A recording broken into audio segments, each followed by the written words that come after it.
Écran.fr, le podcast. Erwan Cario, bonjour.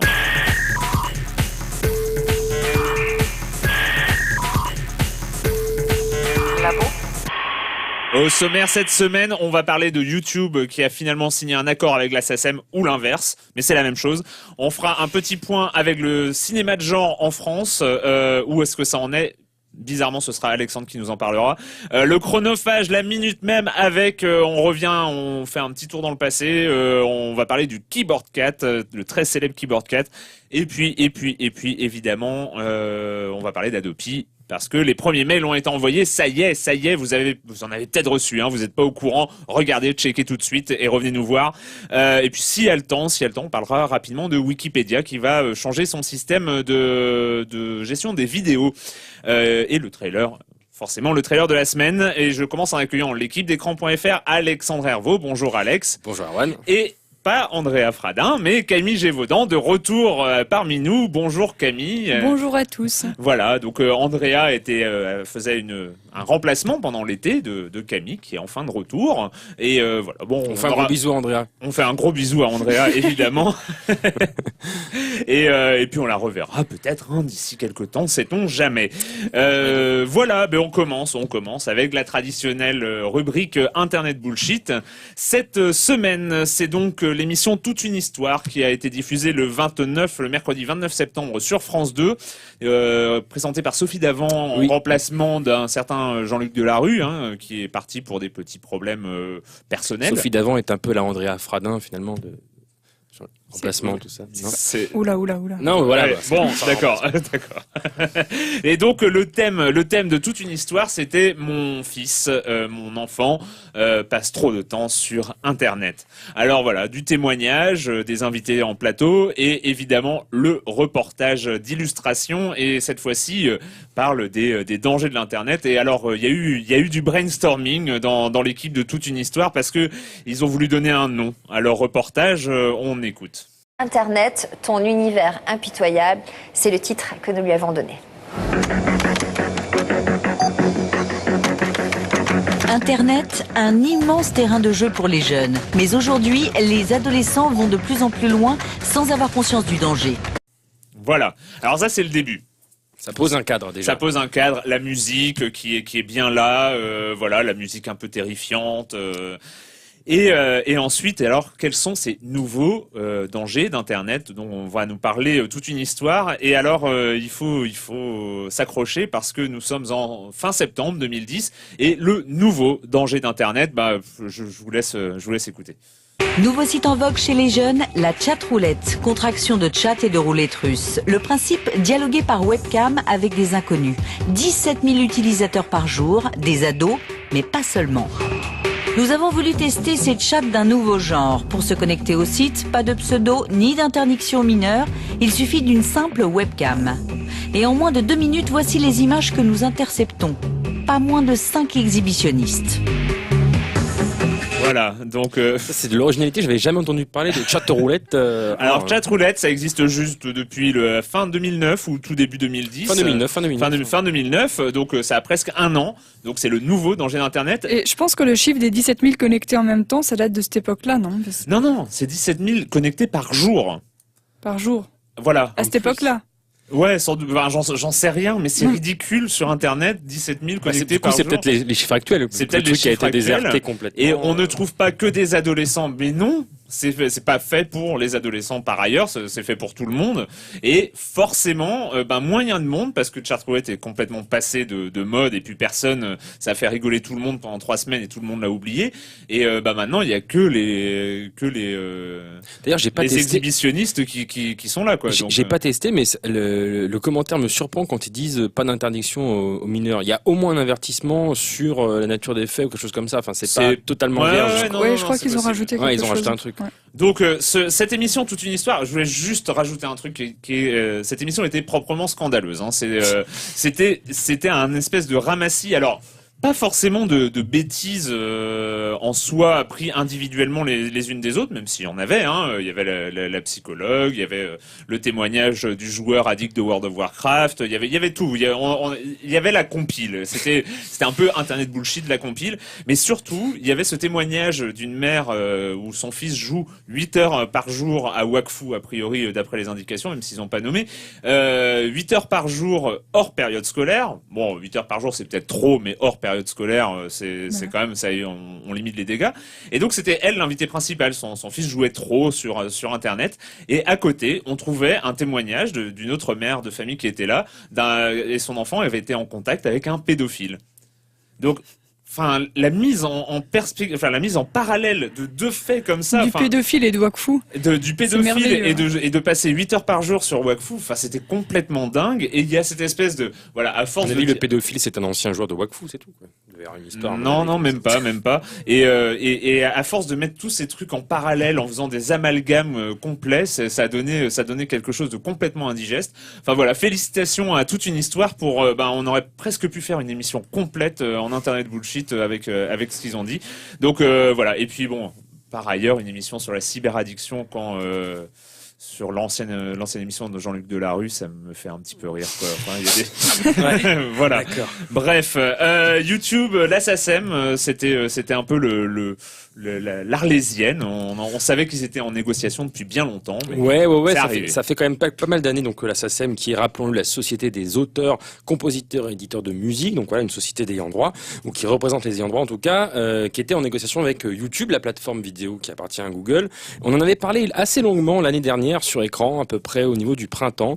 Il y avait pas mal de remous entre YouTube et les différentes sociétés de représentants d'ayants droit dans toute l'Europe. On peut citer la PRS, c'est un peu l'équivalent britannique de la SACEM, où là les choses c'était un peu envenimé. Il y avait eu vraiment des prises de position assez fermes, aussi bien côté YouTube que côté artistes, etc. Il y avait même eu, je crois, des retraits de clips. En tout cas, certains clips étaient inaccessibles sur la plateforme. Bon, après, tout est évidemment une question de s'ils n'étaient pas accessibles sur YouTube, donc il fallait les voir ailleurs. Donc c'était pas non plus une paralysie du web, etc. Mais bon, ça montre à quel point il y avait quand même des questions assez tendues sur le sujet. Le sujet, qu'est-ce que c'est d'ailleurs ? C'est évidemment la rémunération, le partage des revenus publicitaires, ça va sans dire, sur les clips, sur les morceaux de concert, etc. qu'on peut trouver sur la vidéo. En termes de droits d'auteur, parce qu'il y avait déjà des partages de revenus sur les maisons de disques. Alors voilà, c'est les maisons de disques pouvaient faire des systèmes de partage de revenus, mais la SACEM qui récolte de l'argent des radios, de tous ces systèmes de diffusion, voulait aussi la part pour les auteurs, compositeurs de ce qui était diffusé sur YouTube. Exactement, et leur credo, c'était évidemment diffusez-nous. Je me rappelle, j'avais donc eu à l'époque au téléphone, c'était Catherine Carvignal, du directeur de la SACEM, qui disait mais diffusez-nous, diffusez tout, mais payez-nous. En gros, voilà, c'était vraiment pas une volonté, ce qui est évidemment compréhensible dans leur cas. Ils ont tout intérêt à ce que la musique soit la plus diffusée possible, mais ils voulaient croquer une part du gâteau. Alors, ce sera le cas désormais, grâce à l'accord qui a été signé la semaine dernière entre YouTube et la SACEM, un accord qui est rétroactif, donc qui va toucher, qui va concerner, on va dire, tous les artistes depuis la création, depuis le lancement de la plateforme. Par contre, c'est évidemment l'inconnu, le mystère, le secret, c'est la nature même. Mais tu dis évidemment, et c'est quand même un souci, quoi. Ils font un grand raout, tous les analystes s'amusent à tirer des conclusions sur la victoire du vieux droit d'auteur, la victoire de la SACEM sur YouTube, mais on connaît rien. On connaît rien, on sait juste que c'est rétroactif, mais on sait pas. Notamment, on ne sait pas c'est quoi les conditions de la SACEM par rapport aux conditions qu'accorde déjà YouTube aux sociétés d'ayants droit, notamment en Angleterre. Voilà, quand on leur demande un petit peu plus de précision sur le sujet, à part que c'est rétroactif, à part que c'est valable jusqu'en 2012, moment à partir duquel ils seront obligés de renégocier, de voir ce qui a fonctionné, ce qui a moins fonctionné, clause de confidentialité oblige, ni Google d'un côté, enfin Google YouTube, ni la SACEM de l'autre, ne sont en mesure de nous dire exactement de quoi il s'agit. Toute la question est de savoir évidemment comment la répartition des revenus se fait. Donc à l'époque, quand on discutait des options qui étaient envisagées avec la SACEM l'an dernier, pendant la bisbille qu'il y avait entre la SACEM et YouTube, on voyait qu'il y avait des options qui étaient à peu près hors de question pour YouTube parce que ça leur revenait trop cher. Par exemple, d'avoir une somme forfaitaire à chaque lecture d'un clip, par exemple. Même minime, ça c'était complètement inenvisageable. Alors après, il y a des pourcentages sur les revenus publicitaires. On ne sait pas exactement la solution qui a été choisie pour l'exemple français. On sait juste que c'est déjà la 8e société d'auteurs avec laquelle YouTube s'associe. La fameuse PRS, l'anglaise dont je parlais tout à l'heure, elle a signé également. Il y en a d'autres qui devraient pas tarder à suivre. Donc c'est un exemple. Faut savoir aussi que c'est pas non plus une première absolue. Là, ce qui est intéressant, c'est que c'est YouTube, c'est le géant américain avec tout ce que ça représente, Google, etc. Et que ça a été très polémique parce qu'ils ont mis des mois et des mois à y arriver. Exactement. En juin, j'étais allé au rapport annuel de la SACEM, ils présentaient leurs résultats 2009 et ils voulaient annoncer l'accord avec YouTube ce jour-là. Et la responsable, j'ai oublié son nom, a dit je refuse de le faire aujourd'hui parce qu'on n'a pas encore tout à fait finalisé et on veut continuer à avoir un moyen de pression sur eux. C'était en juin. Ouais, voilà, c'est vraiment l'Arlésienne qui s'est vraiment négocié en catimini, dans les couloirs évidemment pour pas que ça s'ébruite. Et en même temps, il y a un accord à peu près similable, mais tout aussi, on va dire peu connu et assez secret. C'est entre Dailymotion, la plateforme française, et la SACEM. Ça fait quand même depuis des mois et des mois qu'ils ont signé un accord ensemble. Donc c'est pas non plus une espèce de première. C'est limite un non-événement. Encore une fois, le caractère mondial international de YouTube fait que si c'est forcément symbolique, mais en tout cas, est-ce que, et ça on pourra voir ça, justement, Camille, peut-être que l'année prochaine tirera l'autre bilan le bilan 2009-2010 de la SACEM, on en parlera sans doute à ce moment-là. Est-ce qu'ils auront dans leur compte un grand changement suite à cette signature d'accord? Espérons-le. Mais... oui, espérons-le pour les artistes et les auteurs-compositeurs en tout cas. Le cinéma de genre français, c'est-à-dire du cinéma où il y a du sang, où il y a des zombies, où il y a des monstres et tout ça, pendant longtemps ça a été un grand désert. Alors depuis quelques années ça frétille un petit peu, il y en a à droite à gauche, et notamment en ce moment. En ce moment il y a une espèce de un petit enchaînement de dates, de sorties comme ça. On va tout de suite regarder un morceau de la bande-annonce de La Meute, un film de Franck Richard qui est sorti la semaine dernière. Foutez le camp d'ici. Sinon, je repars mon lino avec le jus de tes couilles.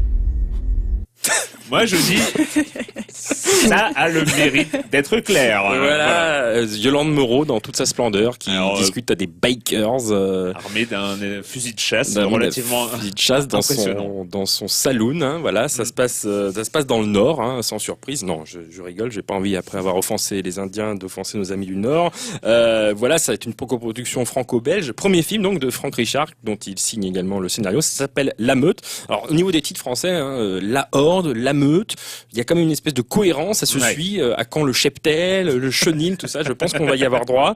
La Meute donc qui est encore visible sur 70 écrans, mais on enregistre cette émission mardi, donc ça va changer sans doute demain, et il faudra parier que ce sera sur moins d'écrans, a priori. Le film n'a pas été trop mal accueilli par la presse, en tout cas disons que c'est mitigé, il n'y a pas que des gens qui trouvent ça à chier, il y a aussi des gens qui ont salué pas mal de qualités, car le film a plein de qualités. Pour tout vous dire, on l'a vu en groupe le week-end dernier avec la fameuse bande du Ciné Baltringue, du nom de ce fameux film avec Vincent Lagaffe dont on avait parlé sur écran. Des gens qui vont subir comme ça de leur plein gré des films sont volontaires en plus, des films plus ou moins intéressants. Et le film, voilà, il y a eu une espèce d'unanimité. Le film est pas bon, c'est clair, mais il y a des bons trucs dedans. Alors là, c'est juste que la sauce ne prend pas. Il y a une très belle photo, Laurent Barès, un super chef-op. Il y a des acteurs, on l'a entendu, Yolande Moreau, assez charismatique. Alors il y a aussi des bulots, des huîtres. Benjamin Biolay dedans est inexpressif. C'est hallucinant. Les espèces de monstres sans yeux ni visage sont beaucoup plus expressifs que lui.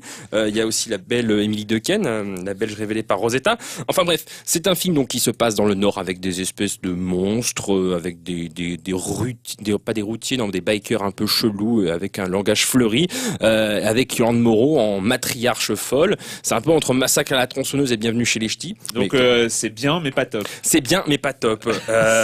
Mais ça a le mérite d'être quand même super intéressant pour ses qualités éparses dans le film, on va dire. Et c'est pas tout, c'est pas tout. Il y en a d'autres. Aujourd'hui, mercredi, cette semaine, le 6 octobre, sort Captif, dont voici un avant-goût. S'ils voulaient nous tuer, ils l'auraient déjà fait. Ils nous soignent, ils nous nourrissent. Ils ont besoin de nous vivants. Tu sais qui ces types? La mafia, une milice?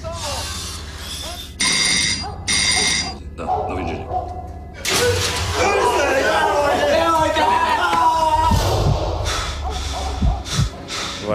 Voilà, Captif qui est le premier film, La Meute c'était aussi un premier film, Captif c'est également un premier film de Yann Goslan, avec Zoé Félix, la charmante Zoé Félix qui a joué dans pas mal de films que je ne saurais pas comme ça citer de mémoire. Je crois qu'elle a joué dans Clara Scheller notamment, la série sur France 2. Bref, la charmante Zoé Félix qui était présente avec le réalisateur à l'étrange festival où ils ont présenté le film en avant-première. Captif, c'est l'histoire de quoi? On a entendu un petit peu, hein, ça Alors, ressemble moi, à en voyant la bande-annonce, ça me faisait vachement penser à Hostel. Eh ben, écoute, c'est vrai que le côté captivité, comme son titre l'indique, le côté aussi Europe de l'Est, parce que ça se passe en Europe de l'Est. Hein, ah oui, alors vraiment, hein, c'est là, je savais pas, mais je te le dis, voilà, vraiment Hostel. Ça se passe dans les Balkans, ça se passe avec une équipe humanitaire, des médecins, genre style Médecins sans frontières, qui sont capturés après leur mission sur la route par des espèces de rednecks. Enfin, on appelle ça pas ça des rednecks en Europe de l'Est, mais bon, des bouseux un peu bizarres là-bas. Une histoire de trafic d'organes, etc. Et c'est un film qui, contrairement à La Meute, où il y a des espèces de risques en matière d'humour non sensique, de violence, etc., qui font que le film est raté mais super attachant. Le film là ne prend pratiquement aucun risque, c'est-à-dire que c'est très très carré, mais ça marche super bien, c'est efficace, c'est une série balancienne avec des bons moments de flip, des bons moments de gore, mais pas trop. Et surtout, ce qui change énormément, c'est que contrairement, on a entendu de La Meute dans l'extrait tout à l'heure avec le Gerpin de Molino avec le jeu de tes couilles, on sent la volonté d'avoir des punchlines, d'avoir des répliques qui claquent comme ça. Et là, c'est pas du tout le cas des répliques, c'est juste les dialogues font vrai, ce qui est une espèce de première dans le film de genre français, parce qu'en général les acteurs jouent comme des pelles.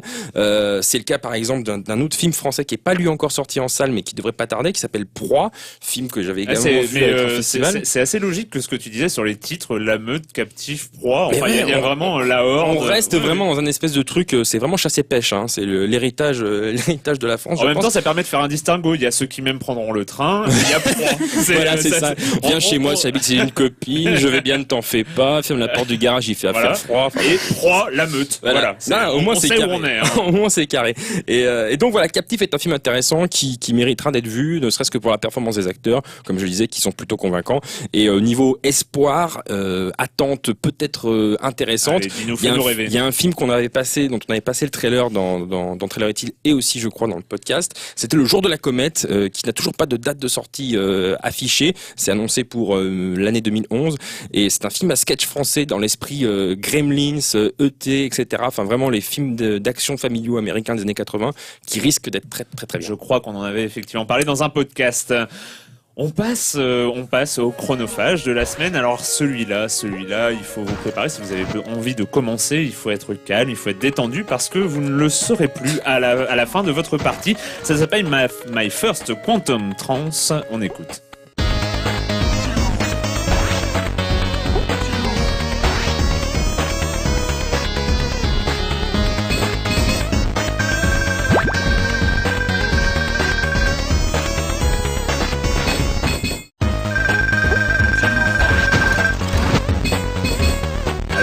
Ceux qui connaissent feront forcément le lien avec Portal et sa version 2D notamment.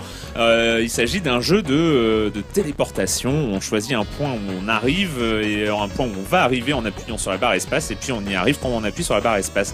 Toi, je t'ai un peu forcé à y jouer. C'est même un point d'où on vient en fait. Voilà. Parce qu'on le pose d'abord en continu et une fois qu'on a besoin d'y revenir, on en ressort. Voilà. Enfin, on recule en fait la plupart du temps. Ouais, alors ça va être hyper dur à expliquer. Mais bon, on n'a qu'à pas le faire. Non, mais ça va être hyper dur. C'est-à-dire que, en fait, avec son personnage, quand on est à un endroit précis, on appuie sur le W qui laisse une trace de son personnage. Ou le Q. Moi, je prends le Q. On appuie sur le Q.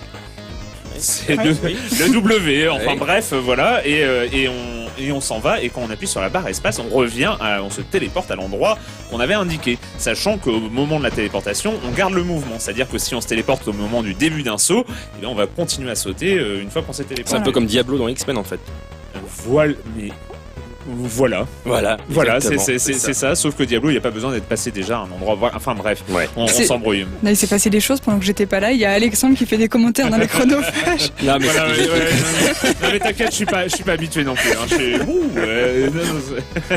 Donc en fait, le problème, c'est que c'est extrêmement bien pensé. C'est que très vite, on arrive à des niveaux très compliqués, enfin très simples visuellement, mais avec la solution pas évidente du tout. Il faut se téléporter, sauter partout, et surtout on a juste deux touches en plus des directions, le W et la barre espace, ou le Q et la barre espace, pardon. Non, le Q et le D. Oui, d'accord. Non, mais on va pas y arriver. Hein, non, mais c'est important parce que le Q et le D, ils sont juste à deux touches d'écart. Du coup, j'ai le majeur et l'index. Et t'es crispé. Oui, et j'ai des pétages de plomb de ma main en fait. Et des fois ça bug, je clique en même temps ou dès qu'on a un peu de stress, on n'arrive plus à différencier l'une de l'autre et c'est encore pire quand je le fais seulement à une main. Voilà, moi j'avais juste mal à la main à la fin et c'est très très crispant.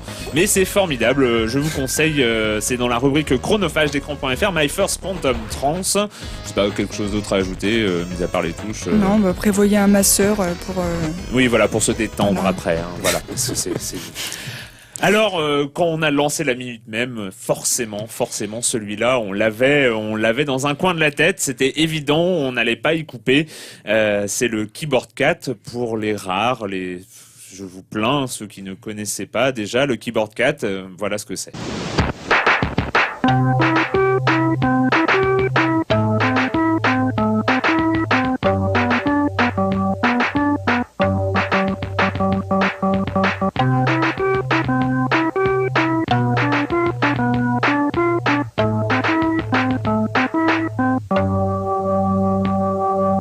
Je viens d'avoir un flash souvenir de toi en train de faire la même chose avec ton chat. Voilà, oui, je sais pas, vous, non mais c'est commun, quoi. On a un chat, on a un piano ou un orgue, on fait le Keyboard Cat, quoi. C'est logique. Faudrait que j'essaye parce que j'en ai un roux en plus. Voilà, ça marche bien, voilà.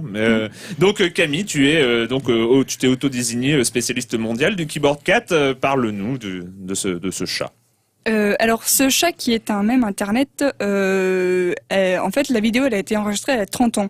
Donc je sais pas si on peut trouver un autre exemple de mème qui date de 30 ans en fait. Ah, oui, d'accord, ok.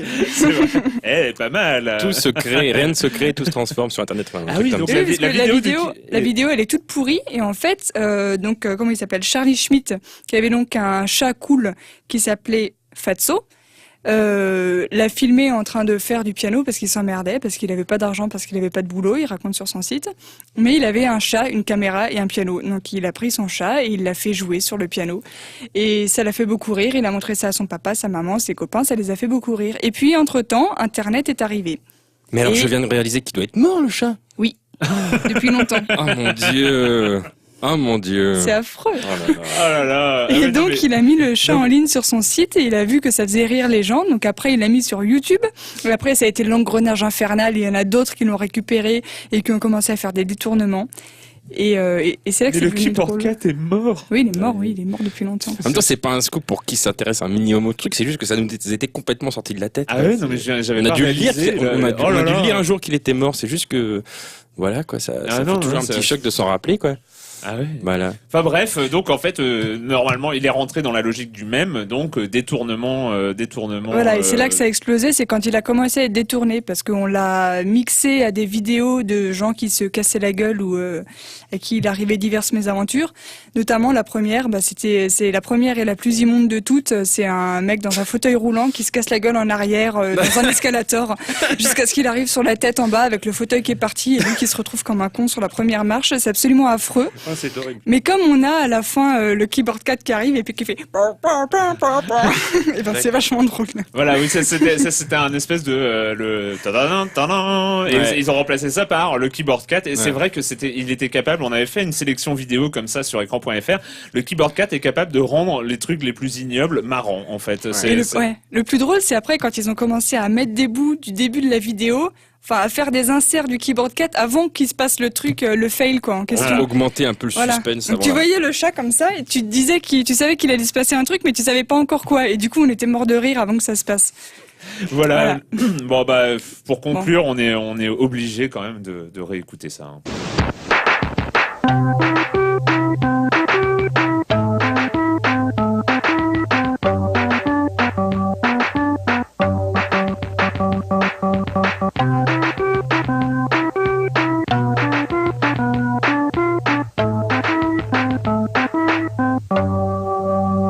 Pour les fans ou ceux qui sont tristes qu'il soit mort, faut quand même dire que Charlie Schmidt a d'autres chats maintenant. Il y en a un qui s'appelle Bento qui est roux aussi et il lui fait faire des vidéos avec un piano. Voilà. Vous pouvez aller voir sur son compte YouTube, c'est un peu moins drôle mais ça vaut le coup quand même.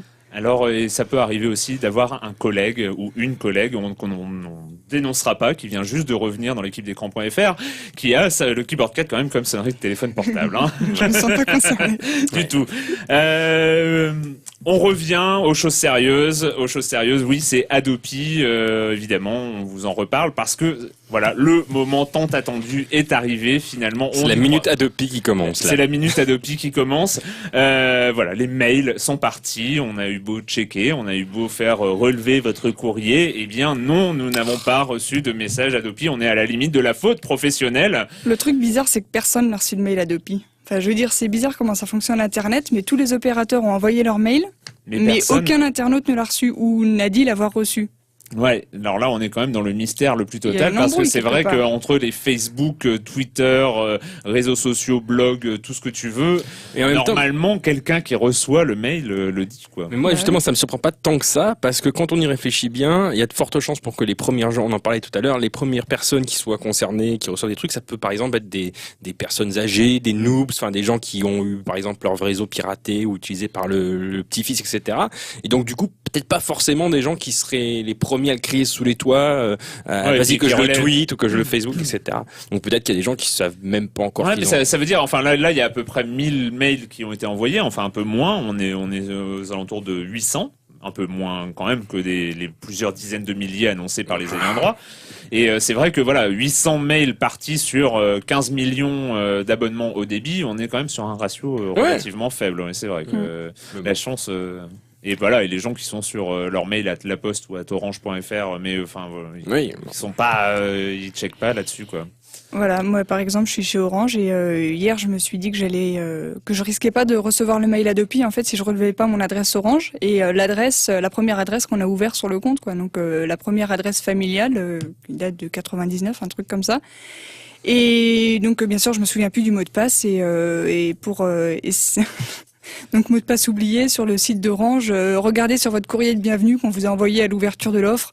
Ok. Et si on ne sait pas où il est le courrier de bienvenue, contactez-nous, on vous l'enverra par courrier postal. Non, alors on va quand même faire un petit rappel de ce qu'est Adopi et pour ça, quoi de mieux que de demander à Super Adopi. La loi Adopi. Oh, je perds, arrêtez. Parce que tu l'as bien cherché, tu recevras un email d'avertissement que je mets dans ma corbeille, parce que je suis trop fort. Ok. Alors si tu continues ton souk dans les 6 mois suivants, tu recevras une lettre recommandée. Même pas mal, car je suis invulnérable. T'en veux encore? Très bien. Alors un juge s'occupe ensuite de ton cas. Et tu peux être privé pendant 1 an de ton abonnement Internet. Alors c'est là que ça diverge. Et diverge, c'est énorme. Pardon.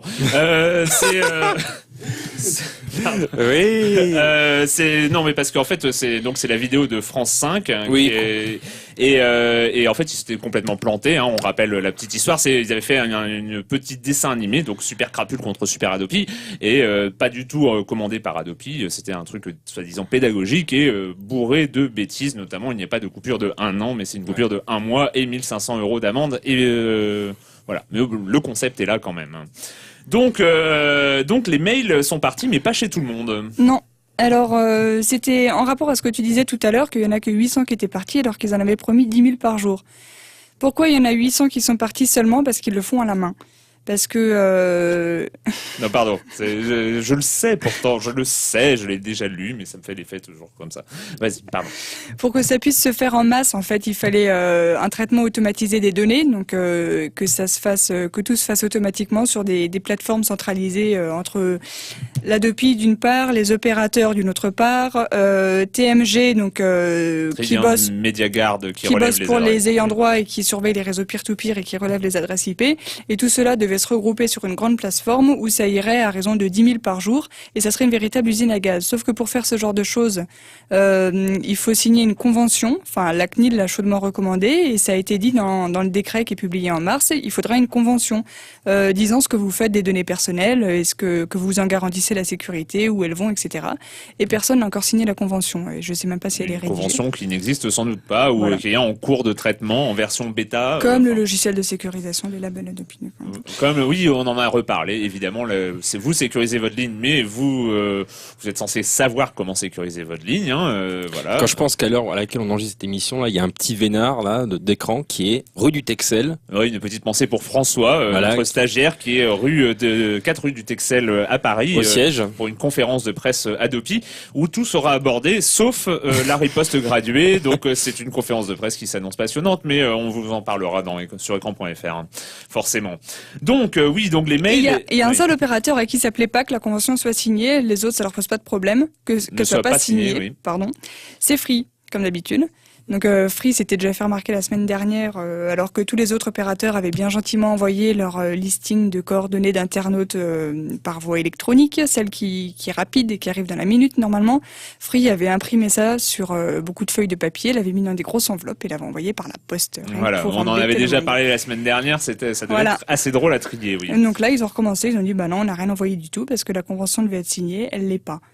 Voilà, ils sont en fait Free sur cette affaire. On pourrait, en fait, ils sont assez vite qualifiés de petits plaisantins, voire de nuisibles par le législateur et la haute autorité. Sauf que ils sont simplement légalistes en fait. Ils se réclament de la loi avant tout. Alors la réplique d'Adopi, c'est tout simplement de considérer Free prend ses abonnés en otage. Oui, il y en a qui n'ont honte de rien.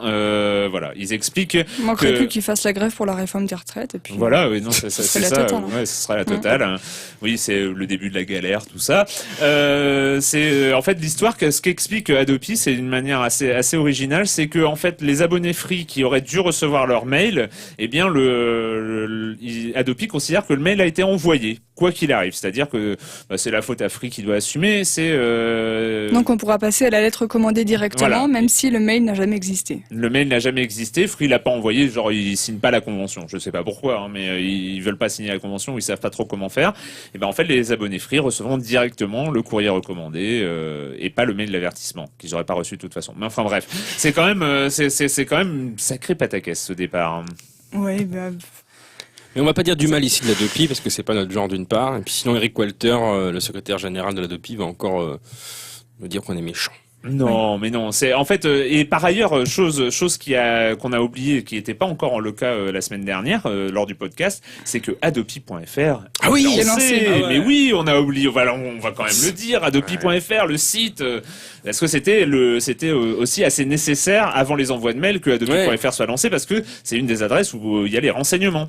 Et ce qui est le plus étonnant, c'est qu'il est toujours en ligne et qu'il répond à peu près bien.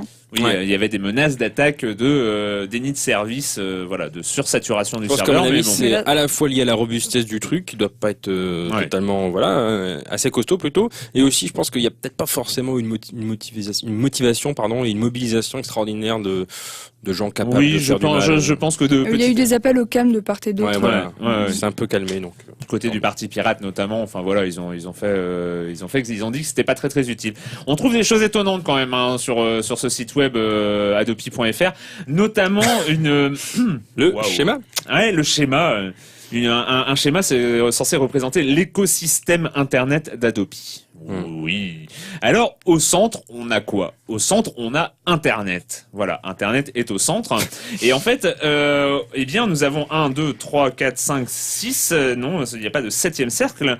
Nous avons 6 cercles d'écosystèmes sur lesquels se sont greffés, qui gravitent autour. C'est un peu un système solaire. Et le cercle le plus proche d'Internet, on trouve Adopi. Ces écosystèmes, Adopi se considère au cœur même d'Internet, et nous trouvons aussi des associations ou des autorités comme la CNIL, le CSA, dont on demande bien quand même ce qu'il fait là, parce que c'est quand même pas évident de voir le CSA dans la galaxie d'Internet, le Conseil supérieur de l'audiovisuel, l'ARGEL, l'ARCEP. Après, en 2e cercle, alors ça c'est très étonnant, on voit la présidence de la République. Voilà, Nicolas Sarkozy est dans le 2e cercle d'Internet. Le premier ministre. le Premier ministre, et aussi espace rural et aménagement du territoire. Il y a tous les ministères et les secrétariats d'État qui se retrouvent sur un cercle qui gravite autour d'Internet. Ouais. Alors le troisième cercle, on ne comprend pas bien non plus, parce qu'on trouve le CNC, c'est le seul que je connais, parce qu'après il y a la CGIET, je ne sais pas ce que c'est, je suis absolument désolé. Donc là on en était au troisième, et quand même, je vais pas vous tous les faire, mais quand même le quatrième cercle, donc qui est quand même assez grand, parce qu'il doit y avoir facile une dizaine de participants. On trouve un petit mot, c'est usager. Voilà. Donc chers téléspectateurs, chers auditeurs du podcast C'est le web 2.0. En tant qu'usager d'Internet, vous êtes dans le quatrième cercle. Donc on espère que lors de la conférence de presse qui a lieu en ce moment même de l'enregistrement, ils nous expliqueront c'est quoi ce schéma, je ne comprends pas. Oui, parce que c'est le schéma, on le trouve sur la page Labs d'Adopi, donc ceux qui sont chargés des expérimentations technologiques. Exactement. Et c'est exactement le programme de cet après-midi, donc s'ils pouvaient nous éclairer. Je pense qu'ils avaient dû expérimenter grandement. quelques trucs pour faire un schéma pareil. Ouais, alors on a essayé la méthode Da Vinci Code, de prendre la première lettre de chaque mot du premier cercle, la deuxième lettre de chaque mot du deuxième et tout ça. C'est du latin. Finalement, la théorie la plus plausible, c'est celle que suggérait un lecteur dans le forum. C'était que ça signifiait rendez-vous, vous êtes cerné. Ouais, c'est peut-être vous êtes ça. au milieu, tout le monde vous surveille, vous ne vous en sortirez pas. Arrêtez tout. Voilà, arrêtez tout, vous êtes foutus, Adopi est là. Dans les réactions, évidemment, il y a beaucoup de réactions aux envois de premiers mails. Il y a eu notamment, c'était aujourd'hui, le jour de l'enregistrement, donc mardi matin chez Bourdin sur RMC, c'était Nathalie Kosciusko-Morizet, donc qui était là pour parler de plein de choses, la retraite, le triple play, la TVA, tout ça, dont on a déjà parlé ici, et évidemment Adopi, et en fait, elle donne son avis. Ce que je crois, c'est qu'on aura gagné la bataille le jour où la Hadopi ne servira plus à rien. C'est-à-dire le jour où l'offre légale, elle sera tellement chouette, tellement intuitive, elle sera tellement mieux que vous vous poserez même pas la question d'aller chercher illégalement d'une manière beaucoup plus compliquée, avec beaucoup moins de qualité. Voilà. Alors, en fait, le jour où Adopi ne servira plus à rien, donc on va faire un vote. On va faire un vote qui pense que Adopi ne sert déjà plus à rien. Voilà. Donc on est d'accord. Encore une fois, on est d'accord. Il y a eu 3 bras levés. Avec Nathalie Kosciusko-Morizet, on est super d'accord, quoi. Voilà, le jour qu'on attendait est déjà arrivé. Elle est toujours sympa, Nathalie, quand elle est toujours sympa. Le jour où les offres légales seront plus mieux, eh bien, Adopi ne servira plus à rien. Et est-ce qu'on peut parler du jour où les solutions légales commenceront à être abordées chez Adopi, ou c'est tabou? Oui, ça doit être peut-être tabou, en fait, parce que c'est une des grandes missions. D'ailleurs, c'est dans leur lettre, ils expliquent bien que le but d'Adopi n'est pas de punir, c'est pédagogique. C'est pédagogique, et une de leurs grandes missions, c'est la promotion des offres légales. Donc on attendait beaucoup du site, en fait. Adopi.fr, peut-être qu'il y avait une section qui allait enfin expliquer, avec tout le temps qu'ils ont eu pour y réfléchir, quels étaient les moyens de sécurisation. Sympa, quoi. C'est bien, Alexandre. C'est rien. Et les offres légales, et puis et en fait, il y a bien une section spéciale, sauf qu'on comprend rien. Alors des fois, ils disent vous pouvez protéger votre ordinateur avec des moyens gratuits mis à disposition par la communauté du libre. Alors de quoi ils parlent, on ne sait pas, c'est peut-être OpenOffice. C'était, pour ceux qui ne savent pas, Christine Albanel avait parlé du firewall, du pare-feu d'OpenOffice, donc qui est la version libre d'Office, de Word et de ce genre de choses. Donc elle considérait que OpenOffice avait un pare-feu lui-même intégré. Enfin bref. Voilà, ils avaient ça au ministère de la Culture, ils étaient protégés, donc il n'y a pas de raison que les gens puissent pas faire pareil. Exactement. Voilà. Et on attend la suite. On attend la suite. Alors, peut-être là, cette semaine, les mails sont partis. La semaine prochaine, ils seront peut-être arrivés. Voilà, ce sera peut-être ça la nouvelle. Comme disait Pascal Nègre, le temps que ça aille jusqu'au Japon et que ça revienne, c'est pas toujours évident. C'est pas toujours évident. C'était quand même le directeur d'Universal qui avait sorti ça à propos d'Internet, le temps que ça arrive. Le téléchargement, le temps que ça passe par le Japon. Faut arrêter ces conneries comme quoi c'est immédiat et trop trop facile là. C'était il y a 2 ans. 3 ans, pardon. On voulait parler, mais on en parlera peut-être la semaine prochaine. C'est de toutes les contre-offensives, entre guillemets, qu'on trouve sur Internet. Il y a adopidata.fr de Numérama. Il y a le grand jeu concours de la Quadrature du Net pour le premier qui recevra son mail Adopi. Qui aura peut-être gagnera un t-shirt et un coup à boire. Et il y a les concours de fausses homepage de adopi.fr qui sont assez drôles sur PC Impact notamment. Enfin voilà, on y reviendra peut-être. On a le temps. Oui, on a un peu le temps. Parle-nous très très vite de Wikipédia. Non, tu veux pas nous parler de Wikipédia? Je crois qu'on n'a pas le temps. On n'a pas le temps. On va parler du trailer, ça va être plus sympa. Voilà, juste, on y reviendra, peut-être pas. Ouais. Enfin, en fait, c'est Wikipédia et le peer-to-peer. Oui, et puis en fait, ce qui se passe, c'est que on va en parler juste un mot. Alors, c'est qu'au moment même où on vous parle, il y a l'Open Video Conference à New York qui se tient, qui est un grand salon où on parle, voilà, de l'avenir, du futur de la vidéo sur Internet, etc. Et un petit peu avant ce salon-là, eh bien, en fait, il y a eu Wikipédia. Ah mais t'as raison, on n'a plus le temps. Je m'étais gouré de 10 minutes. Voilà, je te le dis, c'est pour ça qu'on n'a pas le temps. Voilà. Bon, bah, allez, En 2 mots, il y a Wikipédia qui propose qu'on puisse voir les vidéos, parce qu'il y en a quelques-unes quand même, en streaming depuis des sources de peer-to-peer, au lieu que ce soit hébergé sur leur serveur, parce qu'ils n'ont pas beaucoup de bandes passantes, parce qu'ils sont pauvres. Voilà, c'est en tout. résumé. Le trailer de la semaine. Skyline, un film de science-fiction avec des aliens qui terrorisent la planète et les grandes villes du monde en général. On écoute ce que ça donne. Reports are coming in. Every major city in the world is experiencing the same encounter. They're everywhere. The further we get out of the city, the better off we are. He's right.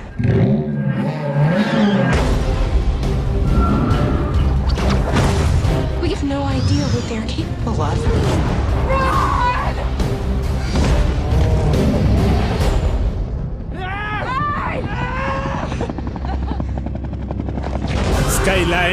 Skyline, un film réalisé par les frères Strauss. Ça ne vous dit peut-être rien, mais ils sont coupables d'une ignoble merde en 2007. C'était Alien vs Predator Requiem, la suite au déjà inutile Alien vs Predator. Ça a pas l'air très très intelligent comme ça. Évidemment, ça gâche tout. Alors que pourtant, le film a l'air sympa parce que c'est une sorte de garde des mondes-like avec pas mal d'effets spéciaux. Les deux frangins réalisateurs. Ça m'a tristement rappelé Independence Day, mais. Ouais, aussi. Hein. Ça risque d'être assez cool visuellement, assez naze scénaristiquement. Donc on va voir. Il y a plein d'acteurs qu'on a vus dans des séries télé comme Dexter ou Scrubs dedans. Voilà, pourquoi pas. En fait, moi, je vais demander que l'horloge du studio de Libé Labo soit transformée en numérique parce qu'en fait, finalement, j'arrive pas à lire le temps sur une horloge à aiguille. C'est horrible. Excusez-nous pour ce dépassement. J'étais persuadé qu'on était dans les temps, mais on a 10 minutes de retard. On se retrouve la semaine prochaine sur écran.fr et sur No Life. Ciao. Bye bye. Salut.